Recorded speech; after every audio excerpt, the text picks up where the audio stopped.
Muli na namang sumiklab ang tensyon sa pagitan ng Japan at China matapos magkainitan sa himpapawid ang F-15 fighter jets ng Japan at ng J-15 ng China malapit sa Okinawa. Ayon sa impormasyong inilabas ng The Guardian, ang mga fighter jets ng China ay nakalak ang radar sa mga fighter jets ng Japan na tumagal ng halos 30 minuto.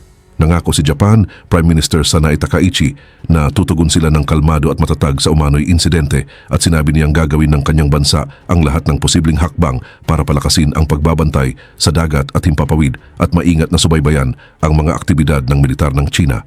Hanggang saan aabot ang mas tumitinding tensyon sa pagitan ng dalawang bansa. Pero bago ko simulan, ay hihingi lang sana ako ng isang like at subscribe. Malaking tulong na ito sa aming mga content creator. Salamat po. Ang tensyon sa pagitan ng China at Japan tungkol sa Taiwan ay mas lalo pang uminit. Noong December 6, ang mga Chinese J-15 fighter jets na inilunsad mula sa Liaoning aircraft carrier ay naglock ng radar sa mga Japanese F-15 jets sa loob ng halos kalahating oras sa international airspace sa southwest ng Okinawa. Sa mga hindi pamilyar, ang fire control radar ay iba sa ordinaryong search radar. Kadalasang nakikita ito bilang simulated attack sa military conventions. Ang fire control radar ay gumagamit ng high-frequency narrow beams para subaybayan ang posisyon, distansya, altitude at bilis ng target. Kapag nakalak na ang radar sa target, ibig sabihin handa na ang attack system tulad ng missiles o guns na magpaputok anumang oras. Sa military terms, ang paggamit ng fire control radar sa target ng walang dahilan ay itinuturing na provocative hostile act. Dahil sa patuloy na pananakot ng China sa East China Sea, ang delikadong provokasyong ito ay madaling magdulot ng aksidenteng digmaan. Ayon sa Japan's Ministry of Defense, noong Sabado, December 6, mga Chinese J-15 fighter jets ay pansamantalang naglock ng radar sa Japan's F-15 jets ng 2 beses. Ang una ay sa hapon ng mga 3 minuto at ang pangalawa ay sa gabi ng mga 31 minuto. Sinabi ng Japan na ang mga Chinese J-15 jets na kasali sa parehong radar lock-on ay umalis mula sa Liaoning aircraft carrier. Ang radar lock-on ng China ay nakikita bilang isang uri ng military pressure sa gobyerno ng Japan. Ipinapakita nito ang kakayahan ng Carrier Battle Group ng China na maging banta sa self-defense forces ng Japan sa Western Pacific. Gayunpaman, may malinaw na kahinaan ang kabuuang lakas militar ng China. Ang J-15 kasi bilang pangunahing carrier-based fighter ng Liaoning, kahit na ginaya sa itsura at performance ang Russia's Su-33, ay may kakulangan pa rin sa engine reliability, avionics at combat range. Ang Liaoning mismo ay itinuturing ding training aircraft carrier, kulang sa totoong blue water operational capability.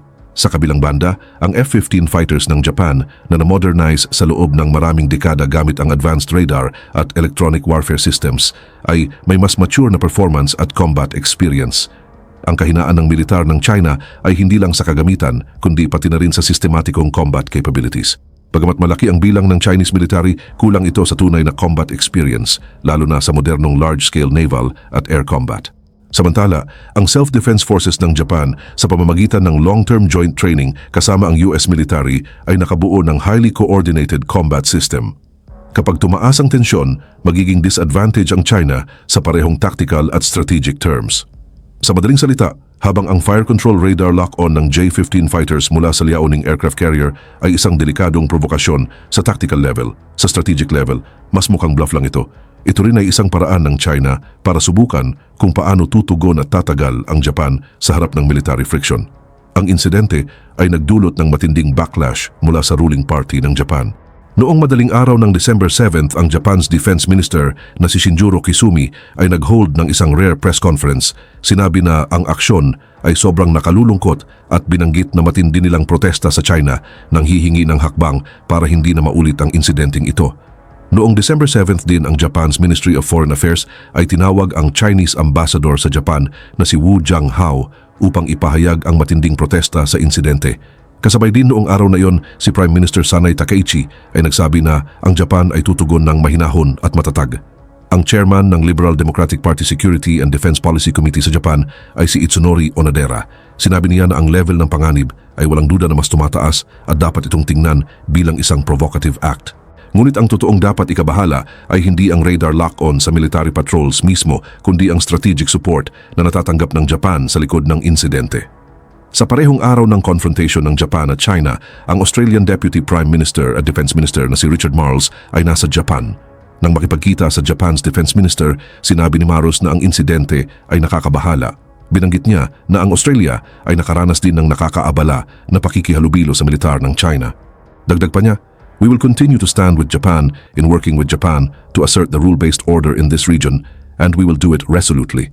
Mas strategic ang kahalagahan pagkatapos ng kanyang pagbisita sa Japan, dumating si Marlis sa Washington noong December 8 kung saan kasama niya ang Australian Foreign Minister na si Penny Wong ay nakilahok sa annual Osman Talks. Sa Washington, nakipagkita sila kay US Secretary of State Marco Rubio, pinagtibay ang pagpapalakas ng US-Australia Indo-Pacific Alliance. Kasama dito ang pagtaas ng US military presence sa Australia at pagtutulungan para bigyan ng nuclear-powered submarines ang CRA. Ang hakbang na ito ay hindi lang nagpapalakas sa depensa ng Australia, kundi nagsisilbi ring simbolo ng mas malalim na US-Australia strategic relationship. Muling binigyang diin ni Rubio ang commitment ng US sa Quad, ang security dialogue sa pagitan ng US, Australia, India at Japan na layuning kontrahin ang aggressive actions ng China sa Indo-Pacific region. Sa puntong ito, ang pinalakas na trilateral coordination sa pagitan ng US, Australia at Japan ay nagbibigay ng indirect support sa posisyon ng Japan sa harap ng confrontation nila sa China. Hindi na nag-iisa ang Tokyo sa pagharap sa Beijing, kundi bahagi na ng mas malaking strategic alliance. Nag-publish ang Germany's Handelsblatt ng malalim na analysis na may titulong "Japan's Approach to Dealing with China is Worth Emulating", na nagsasabing ang composure at resilience ng Tokyo sa harap ng parehong economic at political pressure mula sa Beijing ay naging modelo para sa European countries sa pag-reassess ng kanilang strategies patungkol sa China. Ayon sa article ng Handel, ang kakayahan ng Japan na manatiling kalmado sa harap ng pressure ng China ay dahil sa unti-unti nitong pagbabawas ng economic dependence sa China sa nakalipas na dekada. Kinilala ng German Foreign Minister na si Johann Wadiful na ang Japan ay 10 years ahead ng Germany sa terms ng economic security at ngayon ay kailangan ng Germany na i-reassess ang sariling strategy dahil sa lumalakas na impluensya ng China sa trade at politika. Ayon sa dating Japanese ambassador sa Australia na si Shingo Yamagami na pamilyar sa diplomatic tactics ng China, hindi na itinatago ng China ang superpower ambitions nito. Madalas direktang pinipilit ang mga bansa na hindi sumusunod sa prinsipyo na stronger nation only. Binanggit ni Yamagami na ang mga bansang nakaharap sa China ng mag-isa ay mahina at tanging sa pamamagitan ng pagpapalakas ng alliances sa pagitan ng Japan, Europe at iba pang katulad na bansa lang maaring makabuo ng sapat na lakas. Tungkol sa issue ng Japan at Taiwan, ini-analyze niya na ang Japan-China relations ay malamang papasok sa mas sensitibong period. Habang hindi pa nagpatupad ng harsh measures ang Beijing laban sa Japanese companies, hindi rin nito isinasantabi ang patuloy na pressure sa Takaichi administration tungkol sa Taiwan issue. Hinimok niya ang Western countries na magpadala ng malinaw na mensahe.